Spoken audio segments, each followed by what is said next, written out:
ঠিক আছে, আমি আসছি। সাবধানে যেও, হ্যাঁ? আচ্ছা। আর আজকে তাড়াতাড়ি আসবে। আজ আমাদের অ্যানিভার্সারি। হ্যাঁ, ঠিক আছে। ভাই, তোমাকে দাদা ডাকছে। তো এসো প্লিজ। ঠিক আছে বৌদি, তুমি যাও, আমি যাচ্ছি। কোথায় যাচ্ছ? তুমি শুনলে না দাদা ডাকছে?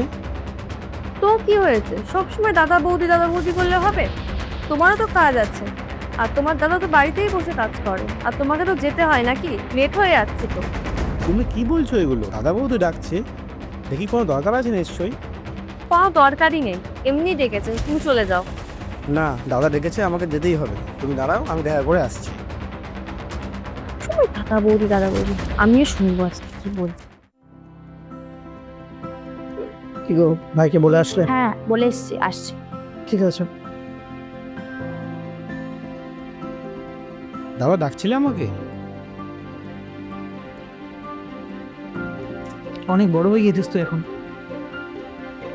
কেন ধরো, ওকে দাও টাকাটা।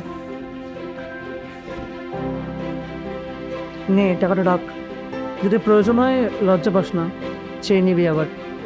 কিন্তু দাদা, আমার তো টাকা লাগবে না এখন। সত্যি তোর টাকা লাগবে না?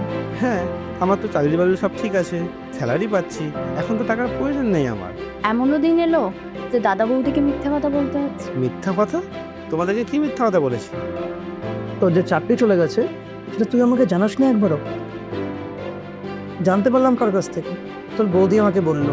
কিন্তু আমার যে চাকরিটা নেই, সেটা তুমি কি করে জানলে বৌদি? কি করে জানলাম সেটা তো বড় কথা না। তোমার তখন বয়স অনেক অল্প ছিল। আমি যখন এ বাড়িতে বিয়ে হয়ে আসি, মা বাবাও ছিলেন না।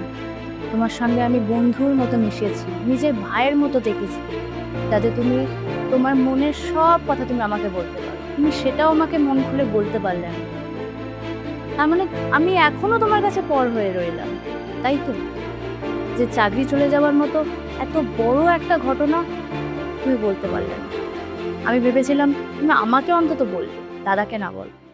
কিন্তু কোন মুখে বলতাম বৌদি তোমাদেরকে যে আমার চাকরিটা নেই? তোমরা বাবা মা মারা যাওয়ার পর থেকে আমাকে মানুষ করেছো, যা চেয়েছি তাই দিয়েছো, আমার পাশে অনবরত থেকে গেছো, ওই জন্যই তোমাদের কিছু বলতে পারিনি আমি। তুই এখন অনেকটা বড় হয়ে গিয়েছিস, সেই জন্য হয়তো দাদাকে পর ভাবছিস। দাদা এখন আর আপন নেই। আমি শুনেছিলাম যে বিয়ের পরে অনেক সম্পর্ক আছে একটু দূরে রয়ে যায়, কিন্তু ভালোবাসাটা না একই থাকে। ভালোবাসাটা চেঞ্জ হয় না। যখন বাবা মা মারা গেল, তারপর থেকে আমরা দুজনে ছিলাম তোর সাথে। তখন তুই দাদা চেয়েছিলি, সেই সেই জিনিসগুলো তুই পেয়েছিলি। তখন তো লজ্জা পেতিস না। বিয়ের পর এতটা দূরের হয়ে গেলি যে চাকরি চলে গেছে এটা বলতেও প্রবলেম, টাকা লাগবে সেটাও বলতে পারছিস না। অনেক বড় হয়ে গেছিস তুই। ঠিক আছে, এই টাকাটা রাখ, আর দিয়াকে নিয়ে যা। তোদের না আজকে অ্যানিভার্সারি, যা ওকে ঘুরিয়ে নিয়ে আয়। শোন, একটা ভালো জায়গায় চাকরি দেখেছি তোর জন্য, বড় কোম্পানি, আমার চেনা পরিচিত আছে। ঢুকে যাস সেখানে তুই, স্যালারিও ভালো পাবি। এখন টাকাটা রাখ, দিয়াকে নিয়ে ঘুরিয়ে নিয়ে আয়। তোদের আজকে অ্যানিভার্সারি না, ওর যা যা পছন্দ তাই তাই কিনে দিবি, একদম বারণ করবি না। আরও যদি জিজ্ঞেস করে ওকে বলবি বোনাস পেয়েছিস তুই। আর শোন, এই গাড়ির চাবিটা নিয়ে যা। না না দাদা, চাবি লাগবে না। লাগবে না কি? তোদের অ্যানিভার্সারি আজকে, দিয়াকে যেখানে পছন্দ সেখানে ঘুরিয়ে নিয়ে যা। আর ও যা যা খেতে চাইবে তাই তাই খাওয়াবি, লজ্জা পাবে না কিন্তু, দাদার টাকা বলে। ধর যাও, দাদা বলছে যখন নাও। টাকাটা ধর, আর যা দিয়াকে নিয়ে ঘুরিয়ে নিয়ে আয়। থ্যাংক ইউ দাদা, থ্যাংক ইউ বৌদি। যাও, দিয়াকে নিয়ে যাও, গিয়ে আনন্দ করো। আসছি।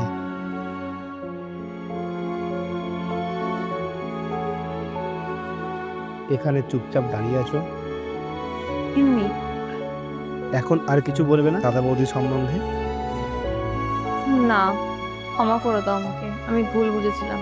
তুমি দেখতে পেলে দাদা বৌদি কত ভালো, যাদের সম্পর্কে তুমি এত কথা বলছিলে? হ্যাঁ, আমার বলাটা উচিত হয়নি। কথায় আছে না, মা বাবার সামনে কোনো কিছু লুকানো যায় না। আমার দাদা বৌদিও সেরকম, আমার মা বাবার সমানই। তুমি ঠিকই বলেছো, আমায় ক্ষমা করে দাও, আমি এতদিন ভুল বুঝেছি। ঠিক আছে, তুমি এই টাকাটা রাখো, আমি সন্ধ্যাবেলায় আসবো, দিয়ে তুমি আর আমি একটু বেরোবো।